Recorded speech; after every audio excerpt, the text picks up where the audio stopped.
Olá, seja muito bem-vindo, seja muito bem-vinda. E hoje nós vamos conversar sobre a administração das dívidas, como lidar com elas, como planejar, negociar e finalmente pagá-las. Muito prazer, eu sou Sueli Aragão, criadora do programa Freedom Liberdade Financeira. Eu ajudo as pessoas a organizarem as suas vidas financeiras e a viverem com mais dinheiro. E nessa noite eu estou fazendo essa live aqui de uma cidade que eu amo, que é São Paulo, onde morei 35 anos. E eu quero pedir para vocês que, à medida que vocês for chegando, vai dando um oi aí para mim, tá? E me dizendo se a imagem tá boa, se o som tá bom, tá? A nossa conversa de hoje é uma resposta às diversas perguntas que as pessoas me fazem sobre como administrar as dívidas. E, sem sombra de dúvidas, um dos problemas mais recorrentes e que mais afligem os meus alunos, as pessoas com as quais eu trabalho, é a questão de como administrar as dívidas. Não as dívidas comuns, aquela que a gente faz para adquirir um bem mais caro, como uma casa, como um carro, mas aquele conjunto de pequenas dívidas que vão se acumulando e acabam por desorganizar completamente o nosso orçamento. Então, olá, Sérgio, boa noite, seja bem-vindo. Então, nós vamos falar hoje exatamente sobre isso. E eu vou lhes passar alguns passos fundamentais para que você comece a organizar a sua vida financeira. É importante saber que é fundamental a gente se sentir responsável por a nossa vida, pelas coisas que a gente tem que fazer. Porque quando se está numa situação financeira difícil e precisa organizar, alguns sacrifícios terão que ser feitos. E o mais importante é a gente focar nos benefícios que eles nos trarão. Então, isso posto, vamos já começar ao primeiro passo. O primeiro passo para se organizar a vida financeira e, consequentemente, as dívidas, é você fazer um controle rigoroso. Boa noite, Rita. Rigoroso das suas finanças. Quanto é que você está recebendo de dinheiro e quanto é que você está gastando? E foi por isso que na chamada eu pedi para que vocês baixassem uma planilha, porque lá eu explico direitinho como deve ser preenchida e tem um vídeo específico sobre esse tema no meu canal do YouTube, Sueli Aragão, Quero Muito Mais da Vida. Isso dito, por que é tão importante isso? É que somente a partir do detalhamento dos seus gastos e dos seus ganhos é que você tem noção como é que está a sua situação financeira. Normalmente, uma pessoa que está endividada, ela está gastando muito mais do que ela recebe. E aí, se esse assunto não for tratado, essa história vai se acumulando e vai piorando cada vez mais. Então, fazer esse planejamento, fazer esse cuidado, esse controle dos gastos mensais é fundamental para você perceber que situação que você está, analisar todos os seus gastos, ver deles quais os que você vai cortar, quais os que você consegue reduzir. Então, você tem aí a sua primeira fotografia. Porque toda vez que a gente vai empreender uma viagem, a gente precisa saber aonde a gente está e para onde a gente vai. Tá certo? Então, você sabe onde você está em termos financeiros quando você faz um levantamento primoroso de como está a sua situação, como estão os seus ganhos e os seus gastos mensalmente. Então, vamos lá para o segundo passo. O segundo passo é fazer uma relação de todas as dívidas que você tem. Porque o que enrola a gente não são as grandes dívidas, essa a gente tem de cabeça. Mas essas pequeninas dívidas e despesas que a gente vai fazendo no dia a dia, e quando percebe, elas estão afetando o nosso orçamento de tal maneira que acaba desequilibrando tudo. Então, faça lá uma relação de cada uma das dívidas, como se fosse uma planilha. Eu vou gravar um vídeo específico sobre isso, em que eu tenho, de um lado, o nome da dívida. Se é dívida com o carro, prestação de casa, se é dívida com o banco, se é dívida com cartão de crédito, enfim, o que é que você, a que se refere aquela dívida? Um outro ponto é que você precisa, quem é o seu credor? Quem é a quem você está devendo? Uma outra coluna, qual é o valor dessa dívida? Uma outra, qual é o juro que você está pagando? E, finalmente, desde quando essa dívida está atrasada? Ok? Então, nós temos o controle do orçamento, em seguida, o mapa das dívidas. E aí? Qual é o nosso terceiro passo? Olhando para aquele cenário, você vai ver que dívidas você vai priorizar o pagamento. Normalmente, a gente orienta que se pague as dívidas de juros maiores. Mas agora vale uma explicação mais ampla. Sueli, o que é juro maior? Então, a gente considera juro pequeno, juro baixo, entre até 2,5%. Juros médios, de 2,5% a 5%. E acima de 5% já é juro alto. Então, você vai qualificar essas dívidas em função do juro que você está pagando e também do nível de importância dela na sua vida. Porque, às vezes, são dívidas essenciais, dívidas que absolutamente a gente não pode deixar de pagar, porque compromete o funcionamento da nossa dívida. Da nossa vida, desculpe. E só para você ter uma ideia, juro de cartão de crédito e juro de cheque especial, eles excedem a 10%. E chega, em alguns casos, a atingir um patamar de até 400%. Mas eu vou falar especificamente sobre cartão de crédito e sobre cheque especial. Então, nesse terceiro passo, você tem o mapa das suas dívidas, né? Já tem, e você vai decidir quanto do seu orçamento você vai reservar para fazer o saneamento dessa dívida. E aí, olha só, como eu falei lá na introdução, sacrifícios precisam serem feitos. Você vai precisar definir um percentual do seu orçamento que será dedicado ao pagamento das dívidas. Os especialistas recomendam 30%. Aí você pode falar, Sueli, pelo amor de Deus, da onde eu vou tirar 30% do orçamento? Já não tenho mais, já enxugou tudo. Olha, olhando no meu olho, eu tenho certeza que dá para enxugar mais, tá? Porque repara, esse é um momento da vida de vocês que exige sacrifícios. E aí a minha sugestão é que nessa hora você se una com a sua família, como quando a gente faz um esforço de guerra, em que a gente convoca todas as pessoas, todos os soldados para participarem em função de uma coisa maior. E aí você, junto com a sua família, vai discutir, vai negociar o que é que pode ser feito para conseguir dinheiro para pagar essas dívidas. Eu sei que a situação é desconfortável, mas a gente pode transformar isso num objetivo bacana.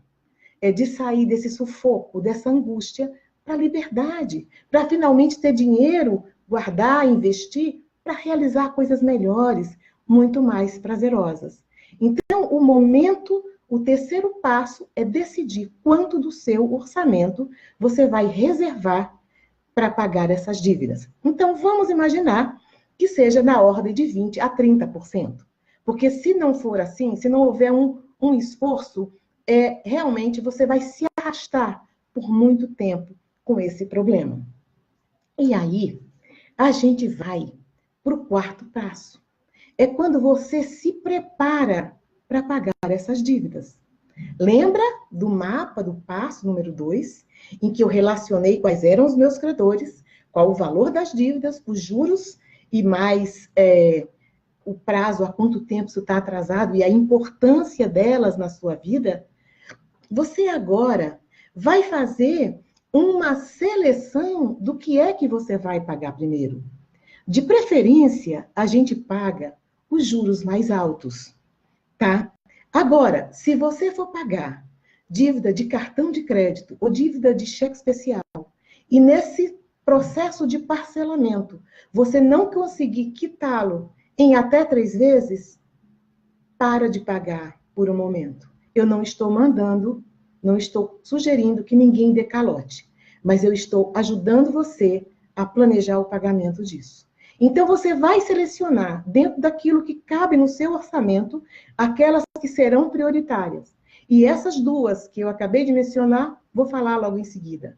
Ok? Então, definindo o que é prioritário, que você vai começar a atacar dentro do orçamento que você tem, você vai fazer o quê? Partir para a negociação. É a hora em que você vai procurar o seu credor, um a um, e dizer: eu estou aqui para pagar essa conta e as minhas condições são essas. O dinheiro que eu tenho disponível é esse nesse momento. Só um segundo.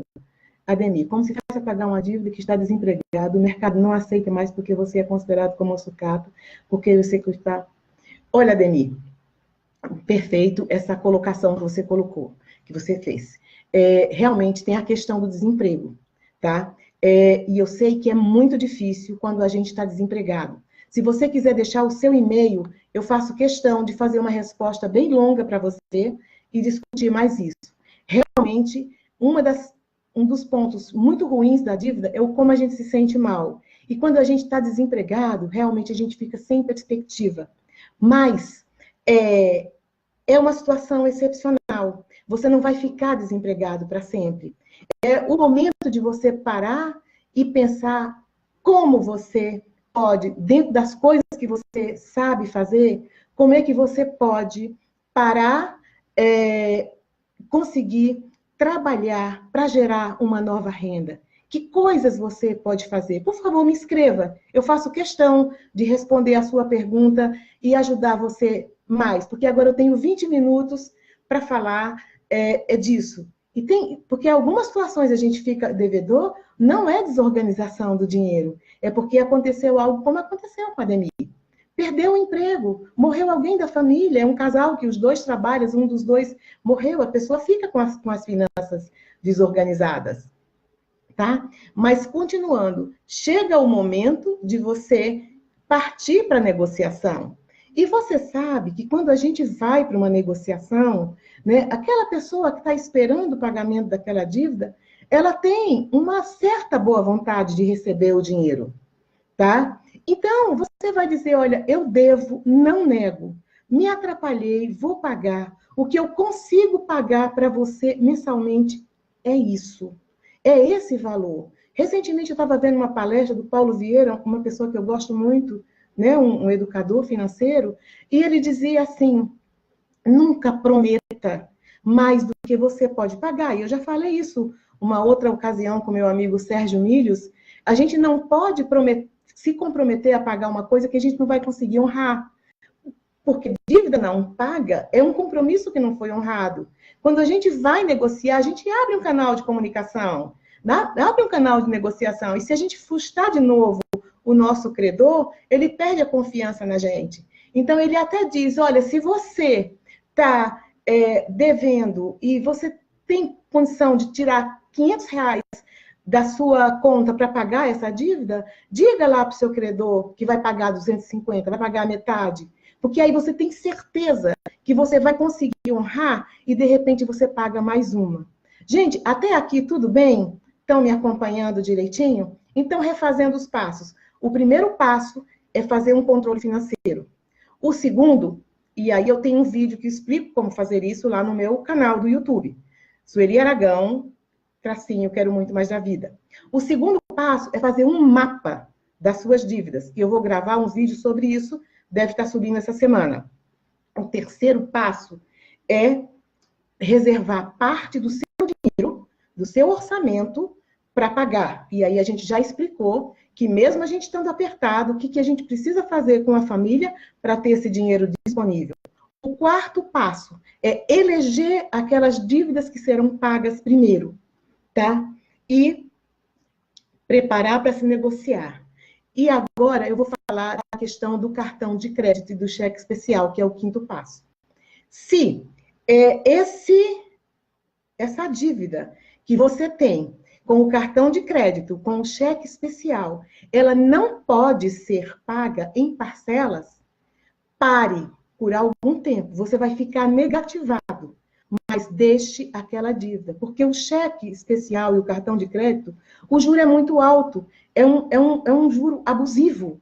Então, você depois vai ter condição de voltar ao banco, renegociar essa dívida, pode ser com um empréstimo consignado, com juros muito menores, com prazo muito maior. E tem formas de negociação que em algumas cidades ou capitais, eles têm apoio às pessoas superendividadas. Eles dão orientação jurídica, eles ajudam você, né? Eles a fazer a negociação, a propor, a compor esse acordo, tá? Então, esse seria o nosso quinto passo. A questão do cartão de crédito. Porque primeiro você vai pagar aquelas dívidas que são essenciais para a sua sobrevivência, como comida, luz, água, energia, etc. e tal. Tá? Sexto passo.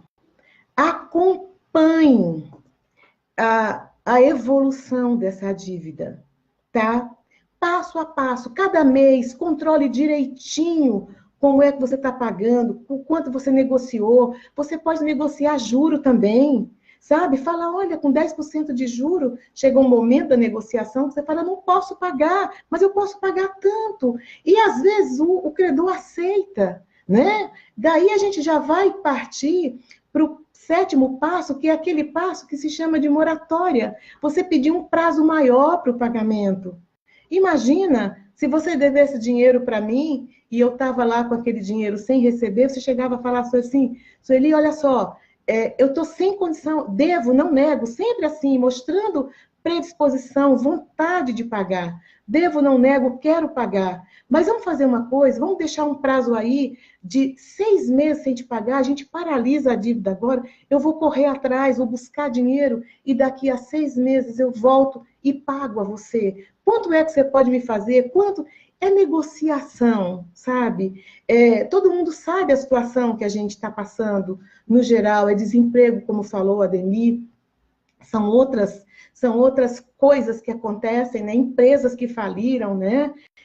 Tudo mais. Então, há, de certa maneira, um desejo do credor, para quem você está devendo, de receber esse dinheiro. Então, vamos trabalhar nessa direção, tá? É uma forma que a gente tem de resolver. Então, a gente vai acompanhando a evolução desse pagamento, controlando, por pior que seja. Eu lembro quando eu falei na chamada, não é milagre, não é mágica, é uma metodologia, são passos estruturados, né, que a gente vai dar para conseguir. Tem material vastíssimo na internet, e tem um programa que eu ensino, que eu estou compartilhando para vocês, é parte do que eu ensino aos meus alunos no meu programa, Freedom, Liberdade Financeira. Então, é possível, com disciplina, com consistência, a gente vencer. O tempo vai demorar, vai depender da situação de cada um, tá? Então, nesse sétimo passo, em que a gente faz essa negociação e pede até um prazo maior, é uma das alternativas, né? E, finalmente, a gente chega no oitavo passo, que é aquele passo, toda vez que a gente fala assim, vamos apertar os cintos, né? Precisamos ter mais dinheiro, a primeira coisa que vem na cabeça da gente é assim, aonde eu posso economizar? O que eu posso cortar? O que eu posso restringir? Mas, às vezes, a gente deixa de pensar que outras possibilidades eu tenho de ganhar dinheiro. É hora da gente parar para pensar o que a gente tem em termos de informação, em termos de habilidade, em termos de talento, que pode ser transformado em mais dinheiro para a gente acelerar o pagamento dessa dívida. O que eu tenho na minha casa que eu posso vender e transformar em mais dinheiro e antecipar o pagamento dessas dívidas, né? Então, a gente nesse 8º passo, é começar a olhar com um olhar de possibilidade, sabe? Porque eu entendo perfeitamente quando a gente está endividado, quando a gente está angustiado, quão infeliz a gente fica, quão incapaz a gente fica se sentindo, quão incompetente. Mas repara, nesse momento você tem que ter, a primeira coisa, é muito amor com você mesmo. A gente não comete erros porque quer. Às vezes é muita ignorância. As decisões da gente, muitas vezes erradas, elas são frutos da nossa própria ignorância. Você não sabia, ninguém aprende na escola a lidar com dinheiro. Mas a partir do momento que você é adulto, que você entende e se vê numa situação complicada, você entende a importância de começar a se informar. E conhecimento na área financeira é ouro, tá? As pessoas que pagam mais caro são as pessoas menos desinformadas. Eu vou fazer um vídeo sobre cartão de crédito e ver como é que as empresas usam a nossa ignorância para tirar cada vez mais dinheiro da gente. Agora, também aqui eu não estou fazendo um discurso de vítima, não. Mas se a gente sabe qual é a regra do jogo, a gente começa a jogar para ganhar o jogo do dinheiro, tá? Pessoal, esses 8 passos que eu quis compartilhar com vocês hoje, e o objetivo principal da minha conversa foi dizer para vocês, é possível sim, dívidas melhor não ter, mas se temos o que fazer, é que existem passos certos, sistematizados, que a gente pode dar em direção ao saneamento dessas dívidas.